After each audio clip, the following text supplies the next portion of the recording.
My fellow Americans, on yesterday I went before the Congress to speak for the first time as President of the United States.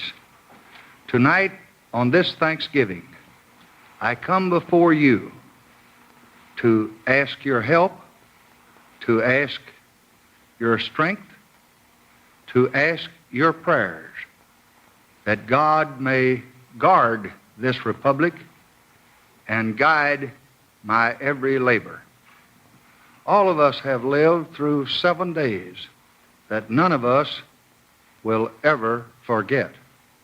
We're not given the divine wisdom to answer why this has been, but we are given the human duty of determining what is to be.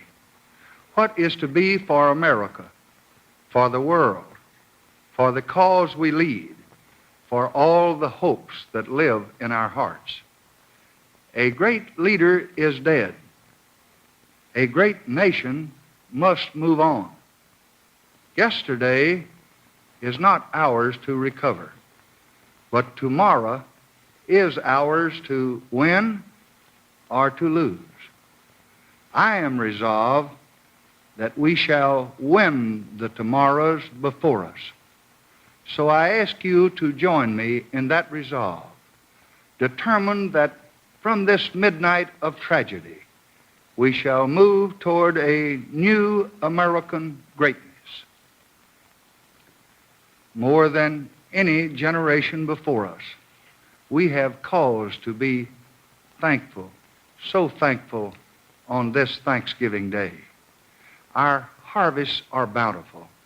Our factories flourish. Our homes are safe. Our defenses are secure. We live in peace. The goodwill of the world pours out for us. But more than these blessings, we know tonight that our system is strong and secure. A deed that was meant to tear us apart has bound us together. Our system has passed, you have passed, a great test.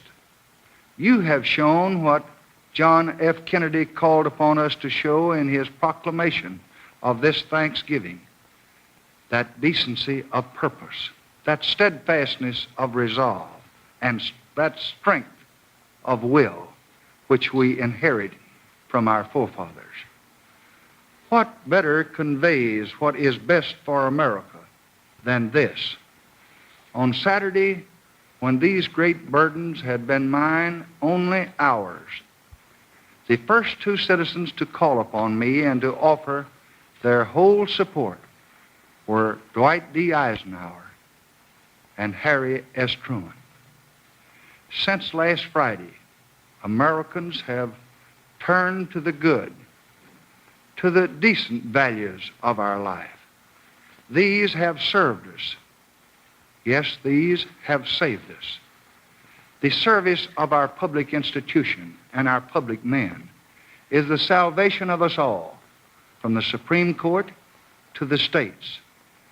And how much better would it be, how much more sane it would be, how much more decent and American it would be if all Americans could spend their fortunes and could give their time and spend their energies helping our system and its servants to solve your problems instead of pouring out the venom and the hate that stalemate us in progress.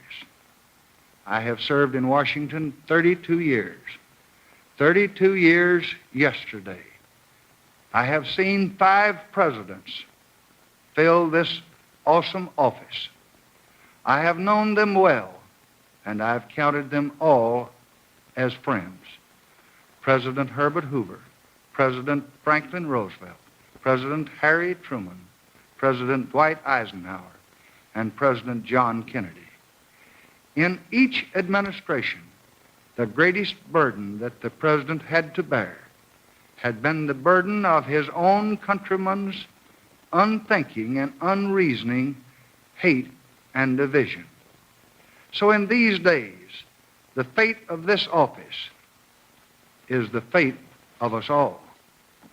I would ask all Americans on this day of prayer and reverence to think on these things. Let all who speak and all who teach and all who preach and all who publish and all who broadcast and all who read or listen, let them reflect upon their responsibilities to bind our wounds, to heal our sores, to make our society well and whole for the tasks ahead of us. It is this work that I most want us to do, to banish rancor from our words and malice from our hearts, to close down the poison spring of hatred and intolerance and fanaticism, to perfect our unity north and south, east and west, to hasten the day when bias of race, religion, and region is no more, and to bring the day when our great energies and decencies and spirit will be free of the burdens that we have borne too long. Our view is outward. Our thrust is forward. But we remember in our hearts this brave young man who lies in honored eternal rest across the Potomac. We remember him. We remember his wonderful and courageous widow that we all love. We remember Caroline and John and all the great family who gave the nation this son and brother. And to honor his memory and the future of the works that he started, I have today determined that Station Number 1 of the Atlantic Missile Range and the NASA Launch Operations Center in Florida shall hereafter be known as the John F. Kennedy Space Center. I have also acted today with the understanding and the support of my friend, the Governor of Florida, Farish Brown, to change the name of Cape Canaveral. It shall be known hereafter as Cape Kennedy. On this Thanksgiving Day, as we gather in the warmth of our families, in the mutual love and respect which we have for one another, and as we bow our heads in submission to divine providence, let us also thank God for the years that he gave us inspiration through his servant, John F. Kennedy. Let us today renew our dedication to the ideals that are American. Let us pray for his divine wisdom in banishing from our land any injustice or intolerance or oppression to any of our fellow Americans, whatever their opinion, whatever the color of their skins. For God made all of us, not some of us, in his image. All of us, not just some of us, are his children. And finally, to you as your president, I ask that you remember your country and remember me each day in your prayers.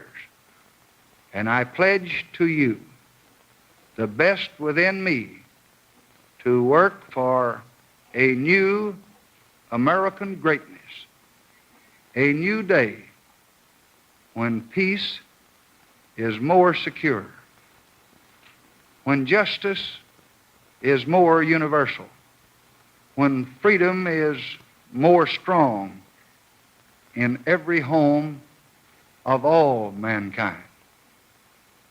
Thank you and good night.